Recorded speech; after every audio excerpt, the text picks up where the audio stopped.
Why I No Longer Go to Church, Sermons Like These. Ravi Zacharias was one of my heroes, one of my favorite apologists when I was a believer.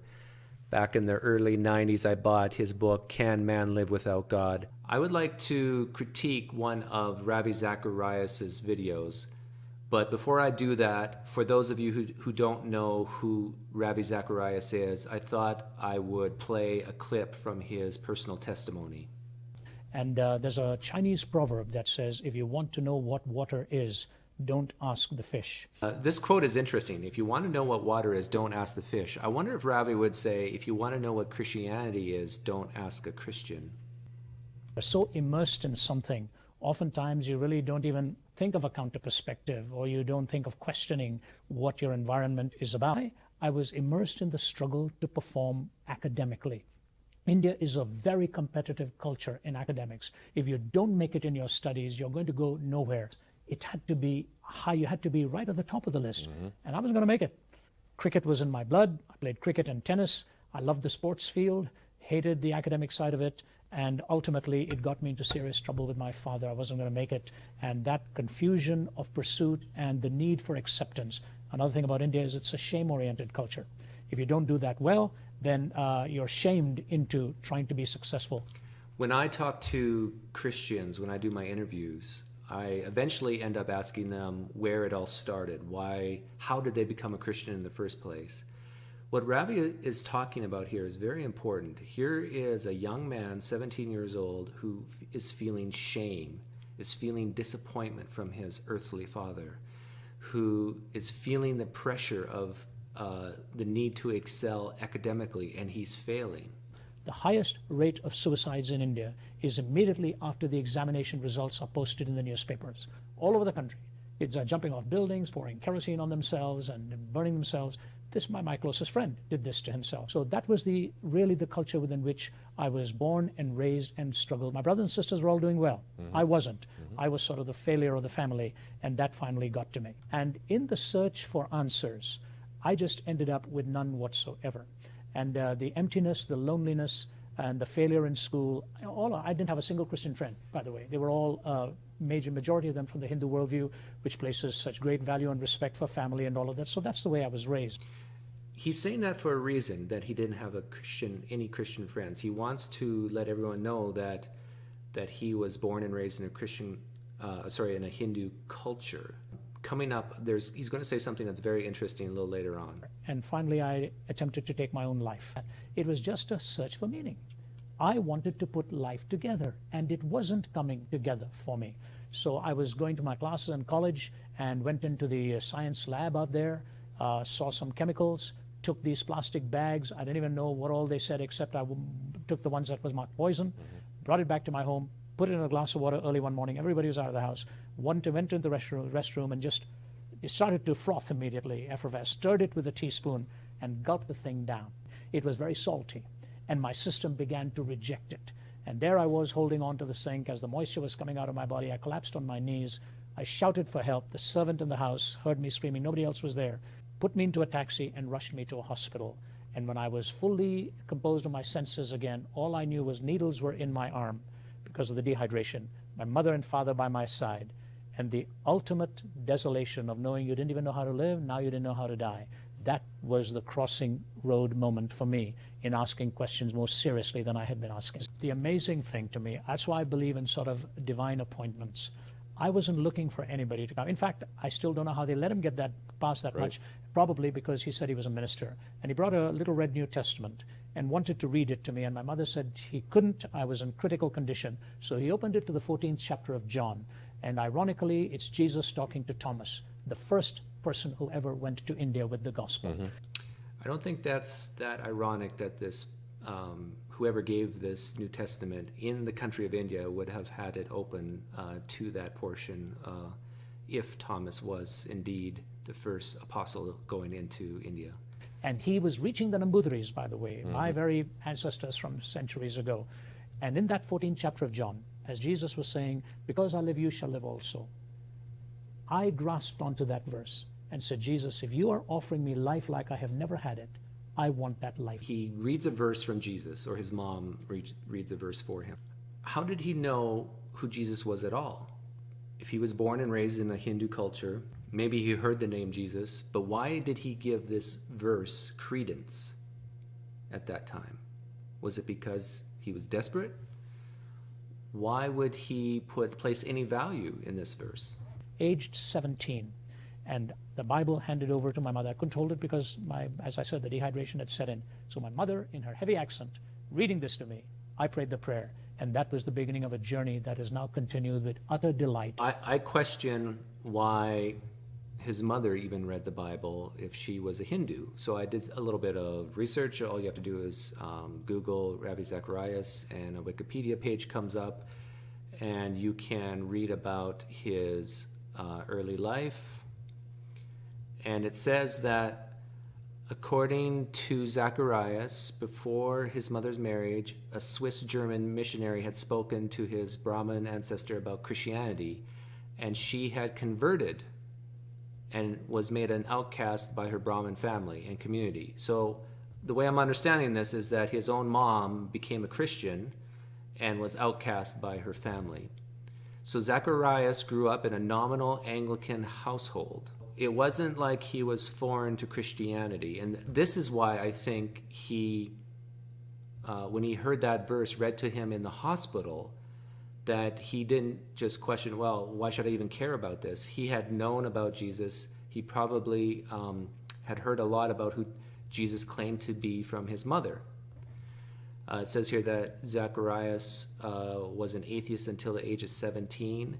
I'll take his word for it, but again, if he was born and raised in a Hindu culture, and if his mom was a Christian, did he really not believe in a God, or did he just live his life like a backslidden Hindu or a backslidden Christian? I don't know. But this is where Ravi Zacharias is coming from. So now I thought I would take a look at one of his sermons from a few years ago and critique it as an atheist. Let's take a listen. And I want you to know, when you deal with the subject like I'm dealing with this morning, the incoherence of atheism, I'm not kidding with the title. It is a totally incoherent worldview at its core, at its foundation. And yet the West keeps flirting with the idea that maybe we are the random product of time plus matter plus chance. We just happened to be here. So many questions I have in my mind just from listening to that first 30 seconds or so. What does Ravi Zacharias mean when he uses the word incoherent? When I think of the word incoherent, I think of this. Why do you think this is? I personally believe that U.S. Americans are unable to do so because some people out there in our nation don't have maps, and I believe that our education, like such as in South Africa and Iraq, everywhere like such as, and I believe that they should, our education over here in the U.S. should help the U.S. or should help South Africa and should help Iraq and the Asian countries, so we will be able to build up our future. So if that's what Ravi Zacharias means by incoherent, I repent of my sins right now. I do not want to have a incoherent worldview that sounds like that. Speaking of worldview, what exactly, Ravi, is an atheist worldview? I'm an agnostic atheist. What that means to me is I don't believe in God or any gods, but I do not say that there is none. I do not say there is no God. There very well may be a God out there or a supernatural realm, but I don't live my life like there is. I don't believe my life like there's a God. There's also atheists out there who are Buddhists. Is that the worldview you're picturing when you say the atheistic worldview? And what about the peace-loving Jainists in the world that don't believe in a God concept? Is that the worldview you're picturing? I really don't see a singular atheistic worldview. The only thing that atheists have in common is that they do not believe in a God or gods. The last part you mentioned about we just happened to be here. I think this is the real reason why many believers believe in a deity. It's because they have these questions of where did we come from? Why is there something rather than nothing? what's the ultimate purpose and meaning in my life? And I get that. I understand the need to answer those questions. But as an agnostic atheist, I don't leap to a conclusion. When you say that at its core, at its foundation, that atheism is an incoherent worldview, Ravi, are you implying that theism is a coherent worldview? And if so, I would like you to listen to various theistic worldviews and tell me if you think these theistic worldviews are coherent. I started to have a very strong feeling of missing something and seeking something. Both of my conversions were incredibly intense and transformative. And in my experience as a rabbi, this is the norm. And a friend of mine who was praying for me at that moment said he sensed Mother Mary came to me, took pity on me, and I knew after that that the cancer was gone. She knew. That I should sin no more. I love everything about Wicca and about witchcraft, and I really, really feel like this is my path, my calling in life. Jehovah's done so much for me personally. I want to help as many people benefit from that same relationship with our God. Feel good. There's nothing like dynamics. It works, period. It really will change your life, and it will make the lives of those around you that much better. It will change your life. I have memories of being at the crucifixion. Remember being there and just the intense feeling of my soulmate, someone I feel very connected to, suffering immensely. Please, Prabhupada, please. And in that moment, these tears fell off, and I felt that prayer's power and Srila Prabhupada's mercy. I couldn't feel it. So something happened that I prayed nicely, and I was satisfied. I think when I was 14 and prayed about the Book of Mormon, before I could even get the words out, I just felt the Spirit in my heart just really strong, and I just felt so filled with light. Not everything is like that, but as I read the scriptures or as I hear truths at church, then it's confirmed to me in my heart that these things are true. It's confirmed in her. Your testimony just grows a little bit. That I knew was from God, confirming that the Book of Mormon really is true and that it's really His work. And because of that, I know that the LDS Church or the Mormon Church is the true Church of God. It's His work on this earth. He knows this. And just tonight, I got my witness. And it's burning within my soul of how important this work is and how true it is. I know it is. I know it is. And it's hard to believe that just a year ago I was in high school. And now I'm in a plural marriage and struggling. But I know. Without a shadow of a doubt. Without a shadow of a doubt. That this is the Lord's work. Make a supplication, Allah help me, guide me to the truth. If you guide me to the truth, I'll never leave it. And I knew in my heart, Allah was telling me in my heart that Islam, this is true, you know? And I knew right there it was the correct religion. And at that point, he knew right there. I had this feeling of just peace. Just that's how I describe it, like peace with everywhere within me, the outside.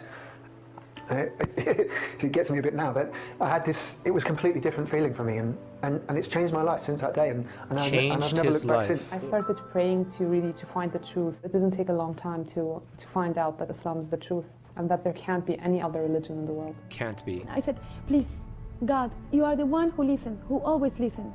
Please, who do I have to follow to come to you direct? Christianity or the Muslims? I was 100% sure 100% God has answered my question. What is the right way, the only right way to come to God? Islam. Instant recognition for me, and there was never a doubt in my mind. I just wish that people out there could understand how much we feel and know this is real. No. This is not a fantasy. I know. I didn't have to believe. I knew. I know. I didn't have to believe. She knew. Atheism at its core is an incoherent worldview. I just played for you, what was it, a dozen different theistic worldviews? Are they coherent? Did you notice the confidence that they had, each of these worldviews? As an agnostic atheist, I am willing to admit that I could be wrong. There could be a God out there. Here's a question for you, Ravi. If you could snap your fingers and change all the adherents of ISIS, all the believers in Allah who are known as ISIS today, if you could change them in the snap of a finger to become agnostic atheists, would you do it? Do you think it would be better for the world or worse for the world? Okay, let's listen on and see why you think the atheistic worldview is incoherent. Hitler talked about the Superman that is going to come, and that equality was a lie, said Hitler. Nietzsche said those very words. Hitler presented it to Stalin and to Mussolini personally. The writings of Nietzsche. The whole idea of the Third Reich was based ultimately on the superiority of some races over others and the extermination of the weaker. Nietzsche gave that philosophical strength and depth. And the idea was, if God is dead, we're going to have to come up with definitions of what it really means to be human and what it means to be good or wicked, and so on. I hear this all the time, and I think what Ravi is saying here, that ultimately the atheistic worldview leads to those guys like Hitler, Stalin, Pol Pot. Do you really believe that, Ravi? If so, why aren't all atheists like that? Think about Stalin. For hundreds of years before Stalin really took power, the Soviet Union lived in a theistic society. The Tsar was in between the people and God. Do you think Stalin could have gotten away with all the killing that he did if he didn't have the support from at least a large percentage of the population? And what did that large percentage of the population believe? Didn't they almost view Stalin as a god? As a Superman? He was very charismatic. A lot of people loved him. Couldn't one even say that the reason why Stalin could even get away with the things he did is because it was almost a theistic worldview within that country, of portraying Stalin and the government as a god? The other day I saw this great meme, and I think it applies here. If you get to link me to atheists like Joseph Stalin, I get to link you to theists like ISIS. Now, of course, if you're a Christian listening to this, you're going to say, how disgusting is that? But think about it. Really, that's what Ravi Zacharias is doing here. He's linking all atheists, or the atheistic worldview, the core of the worldview, to guys like Joseph Stalin. He's saying this is ultimately where it leads.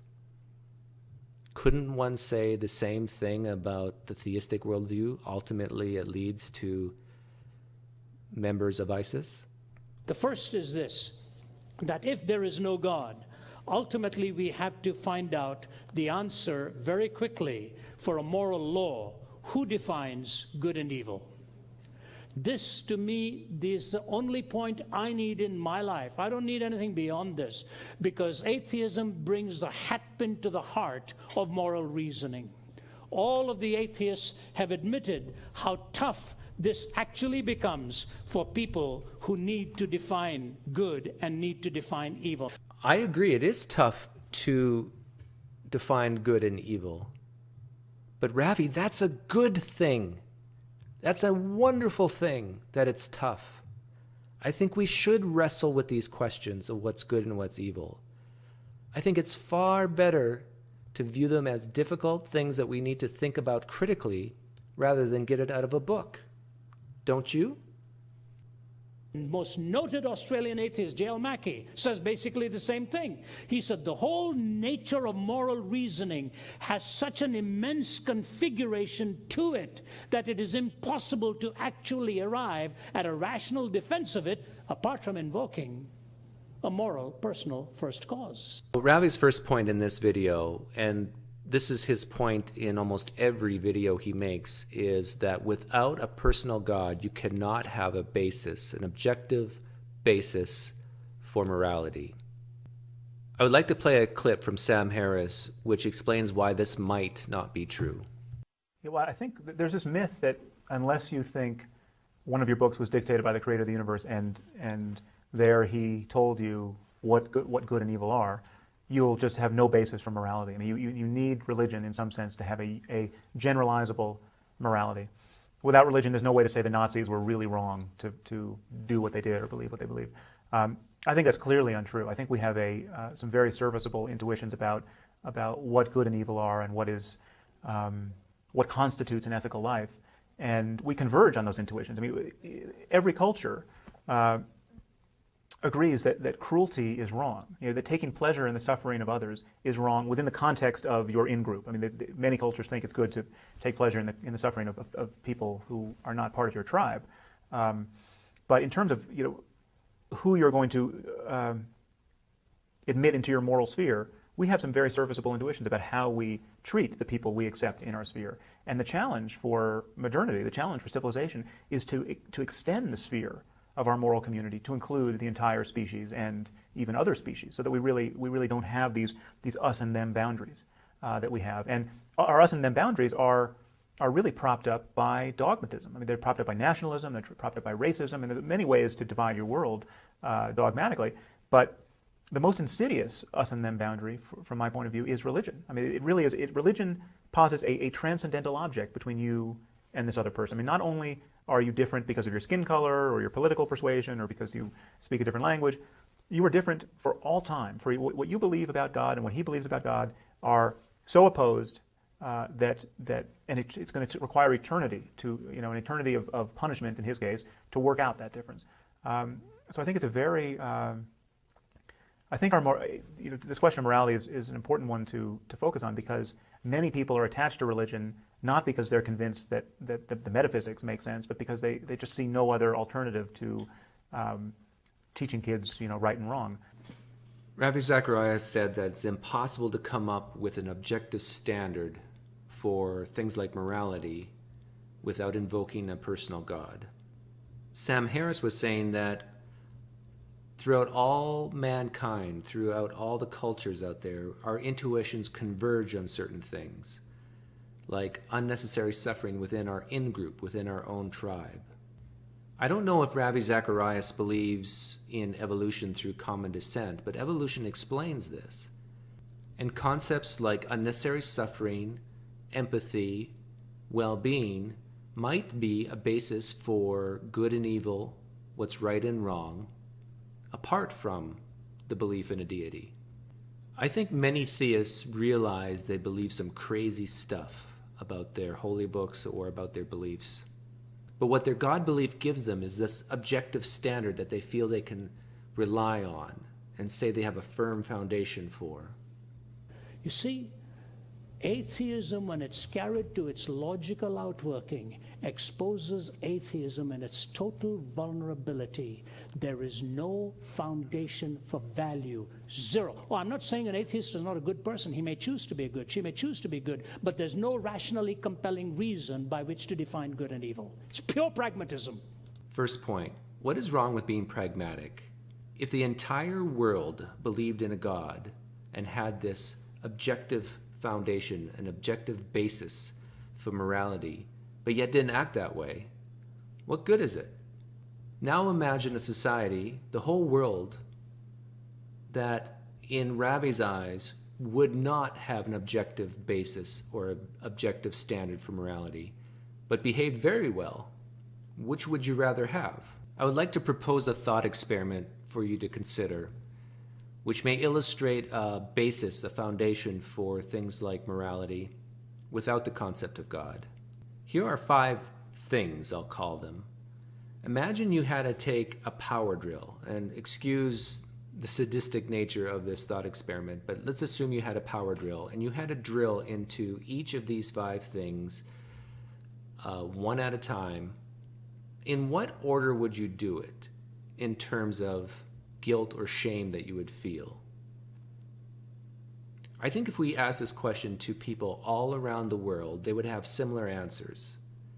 That they would be most hesitant to drill into the dolphin first.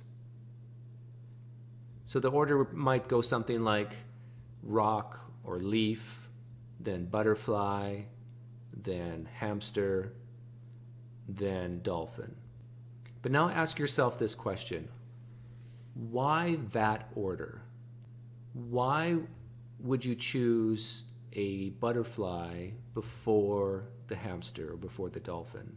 Your holy book doesn't answer this question. The Bible talks about being good stewards of his creation, but really it doesn't talk about why killing a dolphin may be worse than killing a butterfly. But our intuitions tell us that It is. Why is that? I believe evolution explains this phenomenon and may give us a clue of how we can define things like right and wrong, good and evil, apart from this idea of a deity. Secondly, there is no meaning. Okay, his second point is that without a deity, you can't have meaning. Earlier in this video, I gave examples of theistic worldviews. My guess is that if I was to ask these adherents to these different theistic worldviews, do you have meaning and purpose in your life? Do you have meaning, purpose, and hope in your life? I think all of them would say yes, they do. Ravi, is it possible to get meaning, purpose, and hope in something that is false? So isn't the real issue here trying to figure out what is actually true? Thirdly, without God, there is no hope. There is no hope. Without hope, I mean, what happens to life after its 70 years and 10? Outside of the resurrection of Jesus Christ, I know of no other hope for mankind. And I say to you this, look at the way Jesus talked about his resurrection. If he were a charlatan, if he were a fake, you know what he would have said? After I die, I will spiritually rise again. Now I ask you, how do you falsify a statement like that? You're looking at the body, but he said he would spiritually rise again. There's no way, it's not an empirically falsifiable statement even after the fact of the events. He gave such a notably falsifiable statement when he said, I will bodily rise again. Do you realize the empirical threat to a statement like that, where it could have been falsified within minutes after the death? And the body clung there, and 3 days later still there. What do you think Pilate and all would have done with this? He said, I'll physically rise again. And the only thing the Romans needed to do to dispel this entire message was present the body of Jesus. Ravi is bringing some evidence into here now to support why not all the theistic worldviews are correct, but his is. Ravi, isn't it possible that the Bible says that Jesus rose from the dead physically and not spiritually, and yet that still might not have happened? Ravi, if we're searching for truth, do we presuppose that the Bible is true to begin with? If we are seekers of truth, should we not open the Bible and ask ourselves the question, maybe this is true, maybe it's not. Let's just look at it for what it is. And if we do that, then I think we have to ask ourselves the what's more likely question. Ravi, what's more likely, that Jesus rose from the dead physically and appeared to 500 witnesses, for example, or that a book just says that's what happened? I view the Gospels as a screenplay, a passion play narrative, and there was many passion plays of that day. I think that you could have reconstructed the Gospel narrative based on knowledge of the Old Testament texts, knowledge of Greek literature of the day, and maybe it was loosely based on a real character coming out of the Essene movement. I'm questioning the source of what you believe. But I think many Christians feel they have to believe this. They just have to believe this. Otherwise, their world doesn't make sense. And I'm not saying that this couldn't have happened. Jesus may very well have risen from the dead. But if he did, I'm in a very stuck position. Because here we have a situation where we have a claim of an extraordinary event, and all we have is textual evidence. If I'm to believe this claim, what am I compelled to believe in next? Alien abductions? Amazing. I want to give you a couple of closing thoughts in this. Atheism is incoherent to me. No basis for moral law. There's no skin to provide meaning except that which we pragmatically choose to do for ourselves. There's ultimately no hope. Bertrand Russell said this, we cling to unyielding despair, and on that I build my entire hope, and it shall all ultimately come to nothing, he said. And then the last step is this, if the atheist is wrong, there is no recovery. That was Pascal's point. He said, they challenge me to find meaning, I have found it in Jesus. And if I'm wrong and become nothing, I have nothing to regret. So I've met their test of happiness. But if they have not met the test of truth and they're wrong, they have lost everything. I'm quite disappointed in Ravi Zacharias right now because he's using Pascal's wager as his concluding statement. What do you have to lose by believing this? Everything, he thinks. Ravi, everyone is going to some version of hell in someone's dogma. Ravi, if a different belief system is true and yours is false, you will go to hell. Based on Pascal's wager, we should find the belief system that has the worst concept of punishment, the worst concept of hell, and believe that one. Because what if they're right? We don't want to go to that worst version of hell, do we? We have everything to lose. So instead of asking the question, what do we have to lose by believing this? Maybe the question should be, do we have good reasons to believe any of it?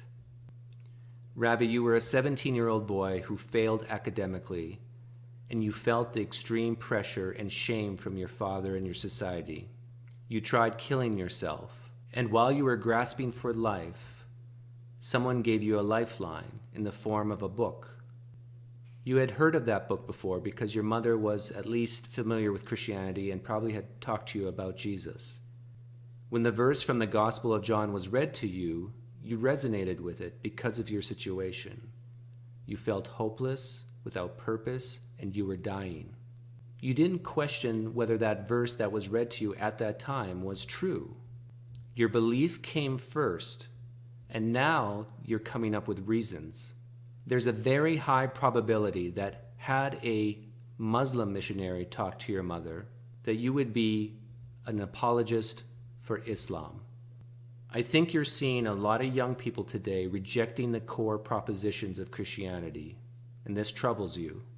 So you feel the need to bash the atheistic worldview, which really isn't a worldview, it's just a non-belief in a god or gods, by saying that ultimately it is incoherent, that it cannot answer the questions of morality, meaning, purpose, and hope. But what I have demonstrated in this video is that theists come up with purpose, meaning, and hope in ways that you would disagree. So it's not a theist-atheist issue, is it?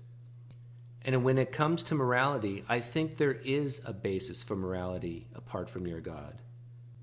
In fact, I think using the standard of well-being, unnecessary suffering, and empathy is a better standard than your God's standard. Your God could command rape, and that would be good in your worldview. Your God could command genocide, and that would be good in your worldview. Your God could command the ultimate suffering for all of mankind tomorrow, and that would be good in your worldview. It's not good in mine.